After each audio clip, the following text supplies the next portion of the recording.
SCERT और नीव के फाउंडेशन प्रोग्राम ऑनलाइन क्लास में आप सभी का स्वागत है। प्यारे बच्चों, मैं अर्चना अरोड़ा पीजीटी केमिस्ट्री जी ट्रिपल नाथुपुर गुरुग्राम से धातु और अधातु मेटल्स एंड नॉन मेटल्स का पार्ट 1 लेकर के आपके सामने। प्यारे बच्चों, इस ऑनलाइन क्लास में हम जो सीखेंगे वो है कि धातु क्या है, अधातु क्या है। धातुओं के भौतिक गुणधर्म के बारे में भी बात करेंगे हम, अधातुओं के भौतिक गुणधर्म के बारे में भी बात करेंगे, धातु और अधातुओं के उपयोगों के बारे में भी बात करेंगे और उनके अपवाद भी हम इस ऑनलाइन क्लास के माध्यम से सीखेंगे, समझेंगे। ब्रिजेस को तो आपने देखा ही होगा, केबल वायर्स को भी देखा होगा आपने, ऑर्नामेंट्स को भी देखा होगा, पार्ट्स को भी, ऑटोमोबाइल के पार्ट्स को भी देखा होगा। आपको क्या लगता है ये कहाँ से बनते हैं, किससे बनते हैं? जी हाँ प्यारे बच्चों, बिल्कुल सही पहचाना।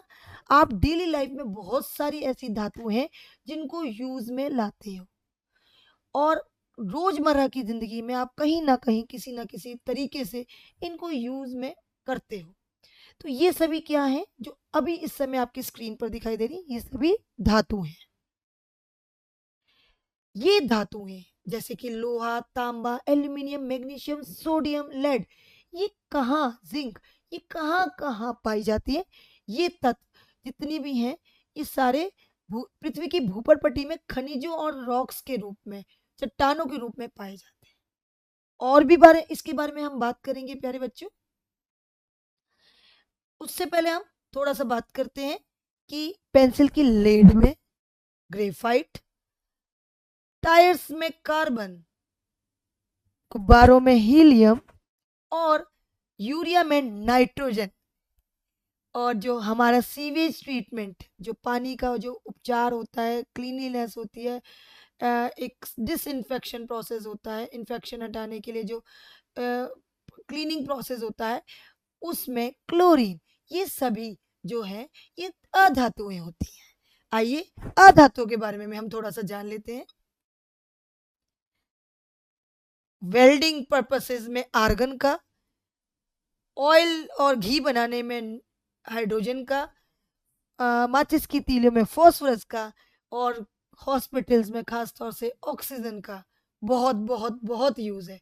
यहाँ तक कि जो हमारी ऑइंटमेंट होती हैं उनमें टिंचर आयोडीन, जिसमें आयोडीन यूज होता है, उसका हमारी जिंदगी में कहीं ना कहीं उपयोग होता ही रहता है।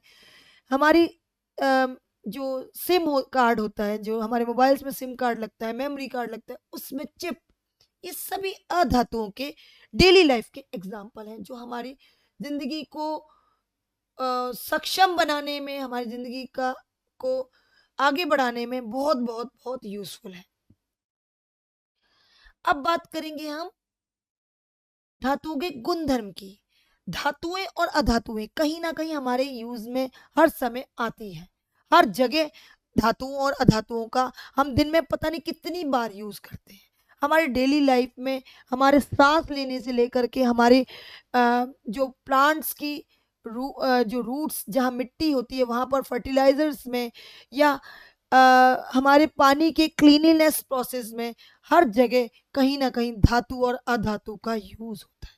हमने अगर हमारी डोर की बेल से लेकर के हमारे किचन में हर जगह धातु और अधातु यूज में होते हैं। अब धातु और अधातु क्यों यूज में इतने ज्यादा हैं और क्या इनकी ऐसी क्या प्रॉपर्टीज है जो हमारी दैनिक दिनचर्या में काम आती है, इन सबको एक बार जान लेते हैं। सबसे पहली प्रॉपर्टी हमारी होती है, धातुएं ठोस अवस्था में पाई जाती हैं, जब जिसमें से केवल पारा है जो कि द्रव अवस्था में पाया जाता है। ज्यादातर धातुएं, लगभग सभी धातुएं ठोस अवस्था में पाई जाती हैं, परंतु पारा एक ऐसी अधातु है जो कि सॉरी पारा एक ऐसी धातु है जो कि द्रव अवस्था में पाया जाता है। और ये सबसे ज्यादा कहाँ, सबसे कॉमन यूज है इसका, जो कि जब हम बीमार पड़ते हैं तो सबसे पहले यूज में लाते हैं, वो है थर्मामीटर। क्लिनिकल थर्मामीटर हो या लेबोरेटरी थर्मामीटर हो, इसमें पारा का यूज रहता है। देखिए पंकज ने एक क्वेश्चन पे विचार करते हैं, पारा को लेकर के एक एक्टिविटी काम में आती है। एक क्वेश्चन पे विचार करते हैं। चलिए एक एक्टिविटी बेस्ड क्वेश्चन कह सकते हैं, केस स्टडी टाइप क्वेश्चन आते हैं। पंकज एक हमारा एक फ्रेंड है, उसने एक क्लिनिकल थर्मामीटर लिया और उसने सोचा कि इसे धूप में छोड़ देता हूँ। उसने एक शैतानी करने के बारे में सोची, उसने कुछ दिमाग लगाने की सोची कि चलो देखते हैं कि थर्मामीटर को धूप में छोड़ दें तो क्या होगा। गर्मी के दिन में जब उस थर्मामीटर को बाहर रख दिया तो थोड़ी देर बाद जांच करने के बाद वापस आया, उसे ये देख कर आश्चर्य हो गया, अंदर का पारा बहुत अंदर तक बढ़ गया था और थर्मामीटर अब ठीक से काम भी नहीं कर रहा था। तो जब पंकज ने थर्मामीटर को धूप में छोड़ दिया तो उसके साथ क्या हुआ होगा? क्या आप सोच सकते हैं क्या हुआ होगा? चलिए विचार करते हैं। मुझे आशा है कि आप लोगों को अपना आंसर मिल गया होगा। जी हाँ, पारा बहुत अधिक बढ़ गया था जिसकी वजह से थर्मामीटर को नुकसान पहुंचा। सबसे पहले तो मैं आपको ये बताना चाहूंगी कि थर्मामीटर के अंदर पारा को प्रेशराइज दाब डाल के उसको एक कैपिलरी के अंदर फील किया जाता है और जैसे ही हम बॉडी के टेम्परेचर अगर बढ़ा हुआ टेम्परेचर के साथ उसको कांटेक्ट में लाते हैं तो उस वो पिघलने लगता है और उसका लेवल जो है वो बढ़ने लगता है और जिस लेवल पे जाके वो रुक जाता है तो हम ये कह देते हैं कि ये टेम्परेचर हमारी बॉडी का हुआ है। तो जब हमने उसे बहुत ज्यादा हीट में रख दिया तो उसका टेम्परेचर तो बहुत आगे पहुंच गया, इवन पारा जो है वो निकल के उसमें से बाहर आ गया जिसकी वजह से वो खराब हो गया, थर्मामीटर जो है वो पूरी तरह से खराब हो गया। तो इस तरह से पंकज का जो एक्सपेरिमेंट था या पंकज की जो स्टोरी वो थी, स्टडी करने की जो एक टेक्निक थी, उसको आंसर मिल गया कि पारा किस तरह से काम करता है। अब बात करेंगे हम एक और प्रॉपर्टी की, जिसे कहते हैं हम आघात वर्धिता। आपको मैं बता दूं कि जो जैसे चॉकलेट्स हैं उनके ऊपर रैपर होता है, हम जो रोटियां लपेटते हैं उनके ऊपर जो रैपर होता है, जो हमारी मिठाइयाँ होती हैं उन पर पतली पतली चांदी की वर्क लगी होती है, ये सब किस वजह से किस तरीके से मिलता है हमें? ये एक प्रॉपर्टी होती है धातुओं की जो कि जिसमें जो कि ये कहती है कि ये पदार्थ का वह गुण है जिसके द्वारा उन्हें बिना टूटे पतली चादरों में पीटा जा सकता है और इस प्रॉपर्टी को हम कहते हैं मेलिबिलिटी या आघात वर्धता और ये धातुओं में ही स्पेशली पाई जाती है। तो इसके बाद बात करेंगे हम निम्नलिखित में से कौन सी वस्तुएं पीटने से पतली चादर में नहीं बदलेंगी? चलिए विचार करते हैं।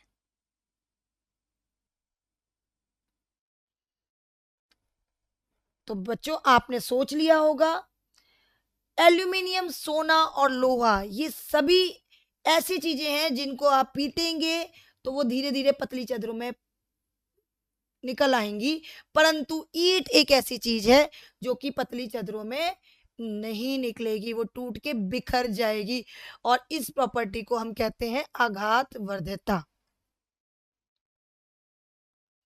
अगली प्रॉपर्टी की बात करते हैं प्यारे बच्चों, तन्यता जिसे डक्टिलिटी कहते हैं। इस प्रॉपर्टी के तहत ये किसी भी पदार्थ का वह गुण होता है जिसकी वजह से वो पतली तारों के रूप में परिवर्तित होने की अनुमति देता है, जैसे कि ऑर्नामेंट्स, ज्वेलरी जो कि इन कन्वर्ट किए जा सकते हैं पतली पतली तारों के रूप में। इसी तरह से एल्यूमिनियम की भी पतली तारें निकल आती हैं, कॉपर की भी पतली तारें निकल आती हैं जो कि हम अलग अलग तरह से इलेक्ट्रिकल केबल्स में या किसी तरह से भी यूज में लाते हैं। तो आगे बात करते हैं हम एक और क्वेश्चन पे विचार करते हैं, कौन कौन सी वस्तुएं तन्यता का गुण दिखाती हैं? जी हाँ प्यारे बच्चों, सोने का सिक्का और तांबा ये ऐसी धातुएं हैं जो कि तन्यता का गुण दिखाती हैं, जिनकी हम पतली पतली वायर्स के रूप में कन्वर्ट कर सकते हैं, जबकि कोयला और सोडियम को हम पतली वायर्स के रूप में नहीं निकाल सकते क्योंकि कोयला एक अधातु है और सोडियम धातु है परंतु एक सॉफ्ट धातु है जिसमें इस तरह की प्रॉपर्टी एग्जिस्ट नहीं करती। अब बात करेंगे हम कि ये आपको स्क्रीन पे बहुत सारी चीजें दिखाई दे रही हैं, ये सारी चीजें में चमक दिखाई दे रही है और ये जितनी भी चमकीली चीजें होती हैं वो धातुएं होती हैं। तो धातुओं का एक और गुण जिसे चमक कहते हैं, लस्टर कहते हैं इंग्लिश में, वो भी धातुओं की एक प्रॉपर्टी होती है। इसके बाद टीचर की बेल के साथ बच्चों का बाहर उठ जाना, वो बेल कैसे? बेल में से आवाज आती है, और जैसी बेल से आवाज आती है हमारे बच्चे उठ के भागना दौड़ना शुरू कर देते हैं और क्लास जो है वो ओवर हो जाती है। और इस प्रॉपर्टी को, इस आवाज करने की प्रॉपर्टी को, और किसकी आवाज करने की प्रॉपर्टी को, धातुओं की आवाज करने की प्रॉपर्टी को हम कहते हैं धान्विक, ध्वनिक और सोनैरिटी। जैसे कि सिक्कों में से आवाज आती है, बेल में से आवाज आती है, विंड चाइम जब हवा पड़ती है तो आवाज आती है। इस तरह की प्रॉपर्टी को हम ध्वनिक या सोनोरस कहते हैं, और ये हमेशा कठोर सतह पर टकराने से ध्वनि उत्पन्न करते हैं। आगे बात करेंगे हम कंडक्टिविटी की। जी हाँ प्यारे बच्चों, ये एक एक्टिविटी दिखाई दे रही है कि एक चीज जो है, जो ऊष्मा नाम की जो चीज है, वो एक से दूसरे, दूसरे से तीसरे, तीसरे से चौथे, चौथे से पांचवें और पांचवें से छठे आदमी तक पहुंचती चली जा रही है, और उनका लिंक बना हुआ है। वो लिंक क्यों है? क्योंकि इस प्रॉपर्टी को हम इस एक से दूसरे, दूसरे से तीसरे और इस तरह से आगे, एक से दूसरे से आगे प्रवाहित होने की प्रॉपर्टी को हम कहते हैं संचालकता। और अगर वो संचालकता होती है तो हम उसे कहते हैं सुचालक, और अगर उसमें संचालकता नहीं होती है तो उसे हम कहते हैं कुचालक। तो प्यारे बच्चों, इसी तरह से जब ये जो कुछ चीजें हैं जो स्क्रीन पे आपको दिखाई दे रही हैं, ये सारी ऊष्मा की सुचालक होती हैं। ये अपने अंदर से हीट को प्रवाहित होने देती हैं। जब हम कोई चीज गैस पर बनाते हैं तो, और गर्म चीज के अंदर रख देते हैं, तो वो ऊपर से लेके नीचे तक पूरा जो चम्मच है या वो भगोना है, वो पूरा का पूरा गर्म हो जाता है, और आप हाथ नहीं लगा सकते क्योंकि उसमें सुचालकता होती है। इसी तरह से अगर हम विद्युत के संचालक की बात करें, तो अगर हम देखें तो स्क्रीन पर आपको दो सर्किट दिखाई दे रहे होंगे। एक में धातु अटैच्ड है और दूसरे में चीनी मिट्टी का कोई भी मटेरियल जो है वो अटैच्ड है। धातु का अटैच होने के बाद, सर्किट के कंप्लीट होने के बाद बल्ब जल जाता है, क्योंकि उसमें फ्री इलेक्ट्रॉन्स जो हैं, वो मुक्त अवस्था में जो इलेक्ट्रॉन पाए जाते हैं वो प्रवाहित कर रहे हैं हमारे विद्युत को, और उस तरह से संचालकता बढ़ रही है। और सर्किट कंप्लीट होते के साथ, स्विच ऑन होते के साथ जो है वो बल्ब जो है वो जल रहा है, क्योंकि उसमें धातु की के फ्री इलेक्ट्रॉन्स प्रवाहित हो रहे हैं और सुचालकता बरकरार है। परंतु चीनी मिट्टी में ऐसा कुछ नहीं होता, इसीलिए बल्ब नहीं जल रहा है। तो धातु विद्युत के सुचालक होते हैं, अतः जो अपने से विद्युत का प्रवाह होने देते हैं। इसी पर एक बात करेंगे हम कि सिलिकॉन एक अधातु है जो कि सेमीकंडक्टर बनाने के लिए अधिक उपयोग किए जाने वाला पदार्थ है। सिलिकॉन एक अधातु होती है जिसमें चालकता गुण, वैसे तो वो कुचालक होती है, परंतु उसमें एक ऐसी प्रॉपर्टी होती है जिसकी वजह से विशिष्ट कुचालकता गुण लेकर के चलती है। उसमें वो प्रॉपर्टी क्या होती है कि उसमें हम फास्फोरस या बोरोन की अशुद्धि को उसके अंदर डोप कर देते हैं, मतलब मिक्सिंग कर देते हैं, जिसकी वजह से वो सेमीकंडक्टर बन जाती है। वो अब कुचालक से सुचालक की तरफ प्रस्थान करती है, मतलब कुचालक से ऊपर हो जाती है पर सुचालक तक नहीं पहुंच पाती। बहुत अच्छी संचालकता नहीं होती, परंतु काफी हद तक संचालक हो जाती है। तो ऐसी ये जो प्रॉपर्टी है, ये किस वजह से है? सिलिकॉन का ऐसा कौन सा गुण है जिसकी वजह से वो एक बहुत अच्छी सुचालक के रूप में या सेमीकंडक्टर के रूप में काम कर पाती है? और आप देखिए कि वो कितनी तरह की चिप्स में यूज आती है। सोचें और विचार करें। जी हाँ प्यारे बच्चों, डोपिंग जो है, जो इसमें हम अशुद्धियों को डोप करके, मिक्सिंग करके इसे सेमीकंडक्टर बनाते हैं, इंसुलेटर से सेमीकंडक्टर की तरफ इसे कन्वर्ट कर देते हैं। यही एक प्रॉपर्टी जो है, सुचालक या कुचालक जो बनाने की क्षमता है इसको, यही एक प्रॉपर्टी है जिसकी वजह से ये एक सेमीकंडक्टर के रूप में बहुत अच्छा काम कर पाती है। अब बात करेंगे हम धातुओं के कुछ उपयोगों की। आपको धातुओं के उपयोग जो है वो स्क्रीन पर दिखाई दे रहे हैं। धातुएं सोलर पैनल्स में यूज आती हैं, जैसे सिल्वर। सिल्वर एक बहुत अच्छा सुचालक होता है ऊष्मा और विद्युत का, तो इसीलिए सोलर पैनल्स में सन की हीट को इलेक्ट्रिसिटी में कन्वर्ट करने में काम आती है। लिथियम आयन की बैटरीज काम में आ रही हैं। गोल्ड जो है वो ऑर्नामेंट्स में काम में आता है, एल्यूमिनियम जो है एयरक्राफ्ट बॉडीज में या ऑटोमोबाइल्स के पार्ट्स बनाने में काम में आता है, मैग्नीशियम जो है वो एक बहुत अच्छा कब्ज दूर करने की एक दवाई है, एंटा एसिड के रूप में भी काम में आता है, और भी कई मेडिसिनल यूजेस हैं उसके। आयरन जो है वो इंडस्ट्रीज में काम में आता है। तो इस तरह के यूजेस जो हैं बहुत सारे धातुओं के हमारी दैनिक दिनचर्या में काम में आते हैं। इसी तरह से अधातुओं को भी कार्बन टायर्स के रूप में, एसिड्स में हाइड्रोजन है, ऑक्सीजन ब्रीदिंग के लिए, ब्लीचिंग के विरंजक चूर्ण के रूप में आपका क्लोरीन टैबलेट हो गई, और इंडस्ट्रीज में काफ़ी चीज़ें यूज़ में आती हैं। नाइट्रोजन को फर्टिलाइजर्स बनाने के लिए काम में आता है। सल्फर जो है वो मिट्टी में उर्वरकता बढ़ाने के लिए काम में आता है, कहीं ना कहीं फर्टिलाइजर्स बनाने में हेल्प करता है। इसी तरह से बहुत सारे अधातुओं के भी काफ़ी सारे यूज़ हैं, और दिन भर में हम पता नहीं कितनी अधातुएं और धातुएं यूज़ में लाते हैं। इसके बाद हम बात करेंगे अपवादों की। जो धातुएं की प्रॉपर्टीज होती हैं, गुणधर्म हमने पढ़े, पर कुछ चीजें ऐसी होती हैं, कुछ धातुएं ऐसी होती हैं जो उनसे कुछ भिन्न रिएक्ट करती हैं, तो उसे कहते हैं हम अपवाद। तो इसमें सबसे पहले हम बात करेंगे पारा की, जो कि हमने पहले भी बात की कि पारा एक ऐसा धातु है जो कि धातुएं तो कठोर होती हैं पर ठोस अवस्था में भी होती है, पर पारा एक ऐसी धातु है जो कि द्रव अवस्था में पाई जाती है। इसके बाद बात करेंगे हम ब्रोमीन की। ब्रोमीन अधातु है, और अधातुएं जो है वो सॉलिड और गैस के रूप में होती है, पर ब्रोमीन एक ऐसी अधातु है जो कि लिक्विड रूप में पाई जाती है, द्रव के रूप में पाई जाती है।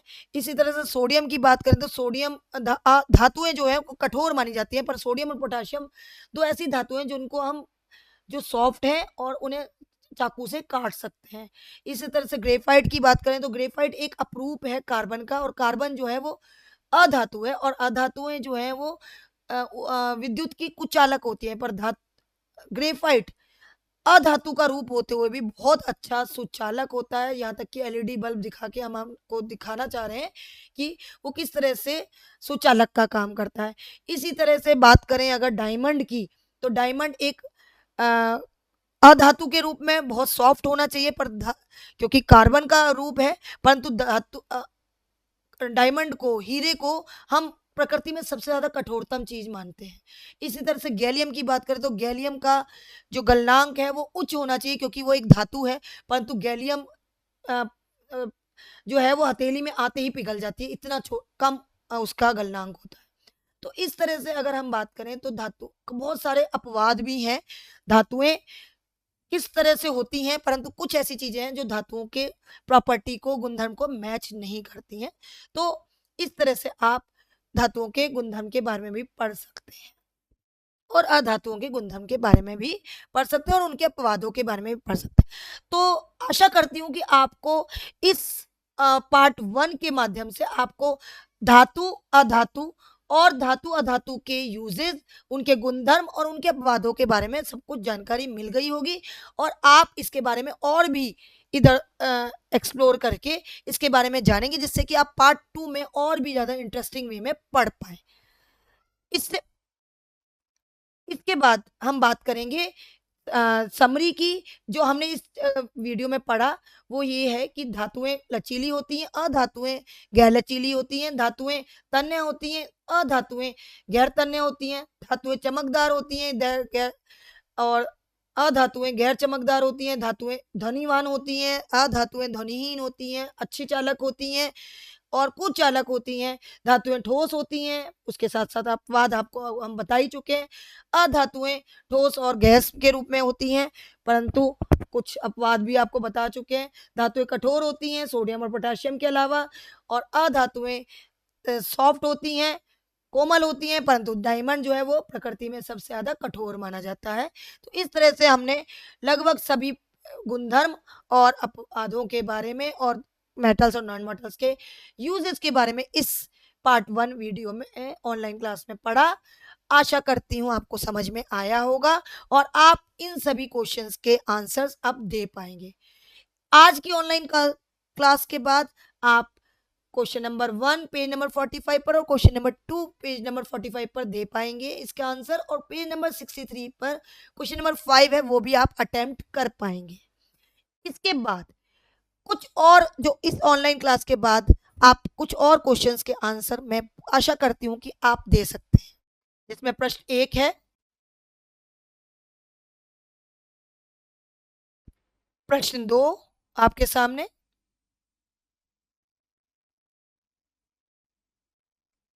प्रश्न 3 आपके सामने।